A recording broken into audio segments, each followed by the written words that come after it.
paling dibutuhkan sebetulnya perhatian ya, perhatian dari lingkungan. Terus kemudian pengakuan akan dirinya sendiri itu ada di antara mereka. Kadang itu yang saya perhatikan bahwa masyarakat itu acuh tak acuh terhadap teman-teman dari yang gangguan jiwa ini. Mereka menyingkirkan atau mengucilkan diri ya. Saya sangat berharap Rumah Antara bisa jadi simbol dari yang namanya harapan itu masih ada. Harapan bagi teman-teman yang mengalami gangguan jiwa untuk tetap bisa kembali produktif, bersosialisasi, dan berdiri di atas gejalanya.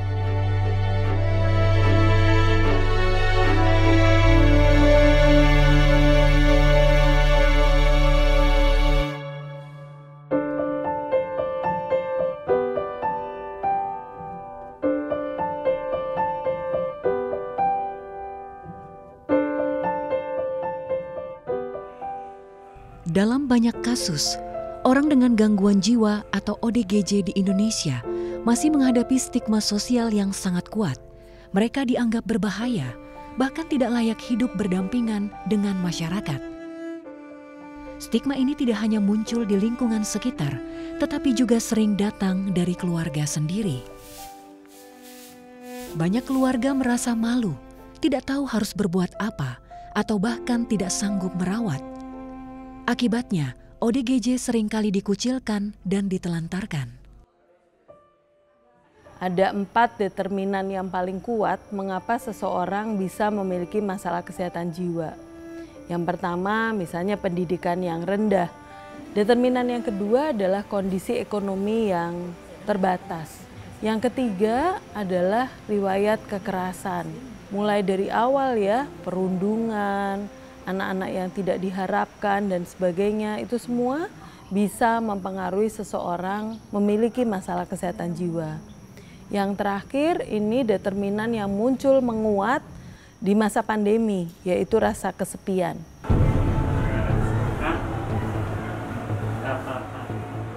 Kondisi ini diperparah oleh minimnya pemahaman masyarakat tentang kesehatan jiwa. Gangguan jiwa masih dianggap sebagai kutukan, aib, atau hasil dari kelemahan iman.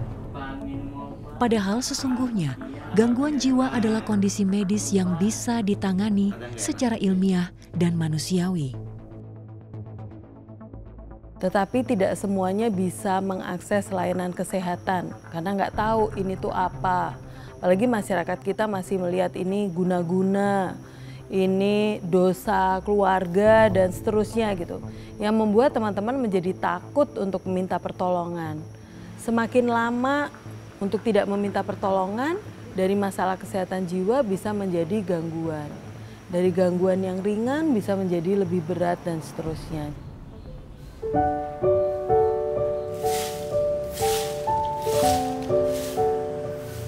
Dalam situasi seperti ini, dukungan dan pendampingan menjadi sangat penting. Bukan hanya dalam bentuk pengobatan, tapi juga dalam bentuk penerimaan, perhatian, dan pembekalan. Rumah Antara Narayana Kandarpa mencoba menjawab persoalan tersebut. Di rumah ini, para penyintas ODGJ diberi ruang untuk rehat, pulih, dan memulai kembali hidup mereka. Rumah ini dibangun dengan konsep pemulihan. Yang pertama adalah memiliki tempat tinggal yang baik, tempat tinggal yang mudah-mudahan bisa dirasakan nyaman untuk teman-teman yang mau bernaung di sini. Kedua, percaya bahwa ada orang-orang yang mengasihi. Jadi kalau sebelumnya mungkin merasa agak sulit gitu, merasa kesepian dan sebagainya, rumah ini menyediakan teman. Dan yang ketiga, syarat untuk pemulihan adalah memiliki aktivitas produktif. Jadi harapannya di sini teman-teman bisa belajar sesuatu yang sebenarnya mungkin saja merupakan aktivitas mandiri. Baik Kak, gimana kondisi sobat-sobat di akhir-akhir ini? Kondisinya sih banyak mengalami kemajuan ya, seperti salah satu yang baru masuk itu dia awalnya kan benar-benar bicaranya pelan, terus kemudian lebih baik diam. Ya. Nah ini sekarang dia sudah mulai aktif. Terus kemudian Dan syarat yang lain yang paling penting, teman-teman mengambil keputusan sendiri untuk mau tinggal di sini.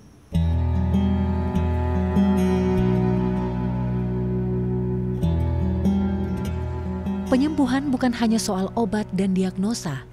Di Rumah Antara, pemulihan tumbuh dari pelukan keluarga, perhatian para caregiver, dan rutinitas yang dibangun dengan kasih. Jadi sebelum Papa di sini tuh kondisinya kurang stabil. Papa sering marah-marah, sering marahin aku tanpa sebab. Kayak misalnya minta sesuatu nggak diturutin, itu Papa pasti akan rusak barang atau apa. Jadinya saya sempat hopeless dan nggak tahu harus gimana sampai saya tahu bahwa ada Rumah Antara. Setelah Mama nggak ada, Papa kan jadi nggak ada yang nemenin. Aku juga nggak tinggal bareng sama Papa. Papa jadinya lebih sering kambuh, skizonya sering dengar-dengar suara dan halusinasi. Baru pulang sekolah. Sebelum mendapat edukasi itu saya tidak terlalu peduli terhadap Papa saya, apa yang Papa saya alami. Setelah saya diberi edukasi di sini, saya lebih sadar kalau misalnya Papa itu perlu dampingan saya, perlu teman untuk bicara. Jadi Papa nggak merasa sendirian dan pastinya akan lebih nyaman dan lebih tenang. Karena kalau misalnya nggak ada pendamping, nggak ada dampingan keluarga itu pasti ngerasa kesepian. Jadi pikirannya kemana-mana, bahkan bisa terpikiran untuk melakukan hal yang tidak baik. Jadi sebagai keluarga, saya mau dampingin Papa saya dan juga saya mau temenin Papa saya, ajak ngobrol atau apa, supaya Papa saya tuh lebih nyaman dan tidak terpikirkan hal-hal yang seperti itu. Terima kasih ya sudah datang untuk ikut latihan pendampingan. Sekarang sesinya telah terakhir. Nah, kami memang mempersyaratkan bahwa keluarga harus tetap terlibat. Kami mengharapkan tetap ada kunjungan. Tujuannya supaya tidak putus kontak sosial dengan keluarga. Sebenarnya ada pertemuan dari kami para pengurus dengan keluarga mereka. Di sana melakukan identifikasi apa saja yang selama ini keluarga hadapi ketika berinteraksi dengan Sobat Nara. Lalu kemudian apa yang mungkin menjadi kekhawatirannya, apa yang membuat selama ini mereka tidak mudah untuk menjalankan tugas tersebut. Kadang-kadang bentuknya do and don'ts bila itu sesuatu yang sifatnya umum gitu ya. Jadi sebenarnya bukan semata-mata karena Mas Dana ya, tapi bisa saja karena memang memberi kesempatan pada orang itu.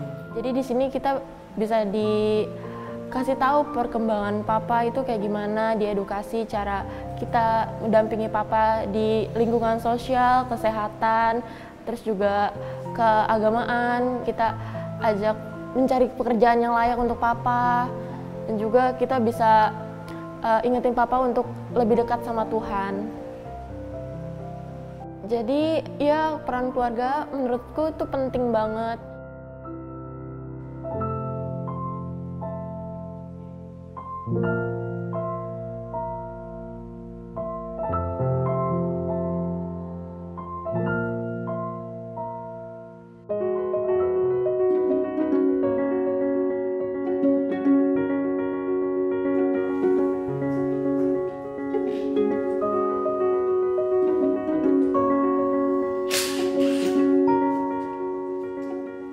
Sekilas suasana di bengkel ini sama seperti bengkel pada umumnya.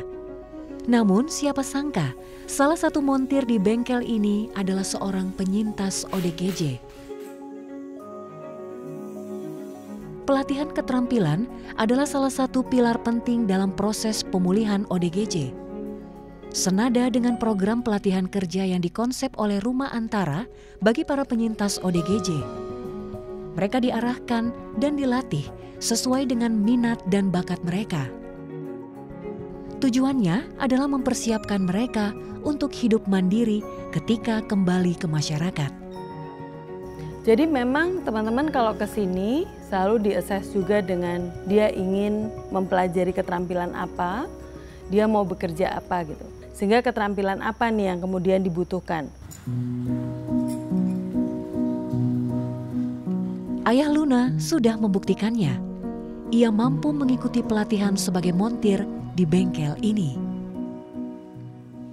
Beda, sangat cepat, ya sangat istilahnya cepat nangkep, responsif lah intinya, ya cepat bagus ya. Karena kan awalnya punya dasar juga sih, jadi dia masih daya ingatnya lagi masih tajam. Sebenarnya tergantung kitanya sih pengarahannya, gimana caranya yang terbaik lah intinya.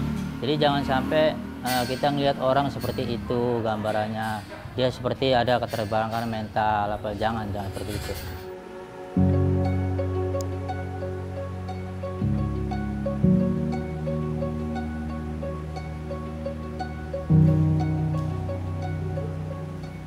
Pulih bagi penyintas ODGJ adalah proses jangka panjang yang sangat personal, melibatkan aspek fisik, psikologis, dan sosial. Selain itu, kesadaran akan perasaan diri hingga kemampuan memberi nama pada rasa menjadi langkah awal menuju pulih. Memang pengennya tentunya bebas dari semua gejala, kembali pulih seperti kita semua, sama gitu. Tetapi memang gangguan jiwa kalau sudah kronis kadang-kadang tidak semudah itu. Sehingga target kami bukan harus sepenuhnya hilang gejala. Tetapi teman-teman tahu bahwa ini adalah gejala. Kalau saya mengikuti, maka ini membuat saya sedih. Sehingga gimana caranya saya mengalihkan. Sebagai contoh, salah seorang sobat Nara, kalau beraktivitas, maka tidak akan fokus pada halusinasinya.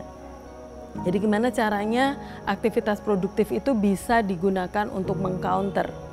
Atau teman-teman juga seperti tadi, tahu, oh ini udah saatnya minum obat. Sehingga saya akan datang untuk minta obat. Sobat Nara yang lain, ini kan sekarang kita cenderung tertutup ini ya, Kak Rosa. Mereka merasa apa? Dari yang tadinya kita terbuka banget, terus sekarang kita lebih tertutup. Pulih adalah sesuatu yang kita harapkan teman-teman makin mengenal dirinya, makin tahu kebutuhannya, dan bisa mengupayakan untuk memenuhi kebutuhan tersebut. Termasuk meskipun itu ya, Dok kok aku nggak bisa tidur, bisa nggak aku dibantu? Itu kan artinya dia tahu kebutuhannya, kalau aku nggak bisa tidur terus nanti lama-lama aku emosian dan sebagainya, tolong kasih aku obat, misalnya seperti itu. Jadi dia memenuhi kebutuhannya dan ujungnya dia masih bisa menikmati hidup meskipun dengan keterbatasannya.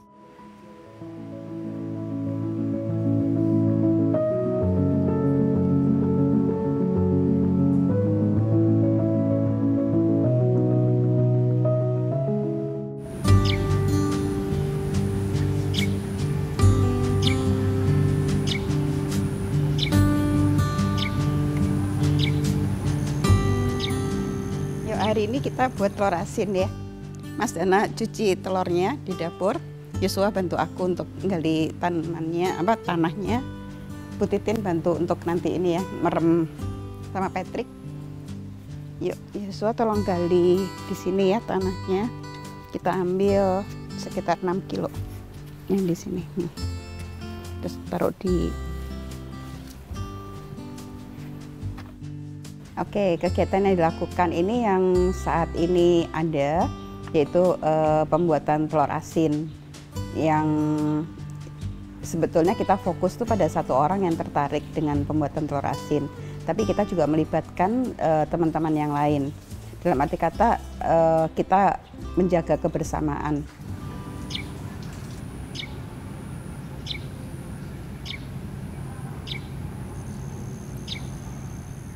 Ya, yang pertama sih sebetulnya nggak ada teknik khusus ya, karena sebetulnya kita melakukan itu seperti kita menganggap mereka adalah anggota keluarga kita sendiri. Jadi dengan memberikan perhatian dan kasih sebetulnya.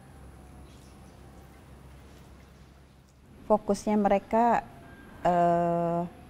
tidak sama dengan kita. Jadi kadang kalau kita meminta untuk mengerjakan sesuatu Misalkan kamu tolong mengerjakan A gitu ya. Nah itu kadang-kadang dia masih berhenti sejenak untuk mengolah. Dia harus melakukan apa nih? Atau harus bagaimana? Atau harus dilakukan dengan apa? Harus dilakukan dengan siapa? Itu mereka masih diam dulu untuk mengolah itu. Tapi setelah dia mengolah itu dan dia mendapatkan jalan keluar, kadang-kadang dia lupa. Tadi perintahnya apa ya? Nah itu yang kita harus sabar, harus menyadari atau apa ya, membimbing mereka lebih dekat lagi. Kamu tadi pagi udah minum obat belum? Soalnya mami nggak ngecek. Udah ya. Di tengah masyarakat yang kerap menghakimi, Rumah Antara hadir sebagai ruang pemulihan. Sebuah bukti bahwa dengan kasih sayang, pendampingan, dan kepercayaan yang dulu tak berdaya bisa kembali berdaya.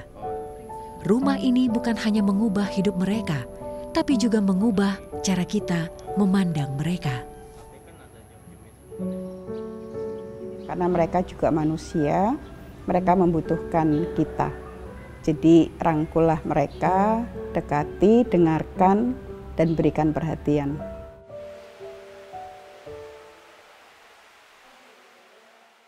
Saya juga berharap Rumah Antara bisa menjadi simbol rumah yang sebenarnya artinya adalah keluarga. Jadi membangun kembali gitu. Semua kita berasal dari keluarga, sehingga pasti juga ingin kembalinya ke keluarga. Sehingga akhirnya semua orang bisa menjadi tempat yang ramah, atau dunia ini menjadi tempat yang ramah bagi orang dengan gangguan jiwa.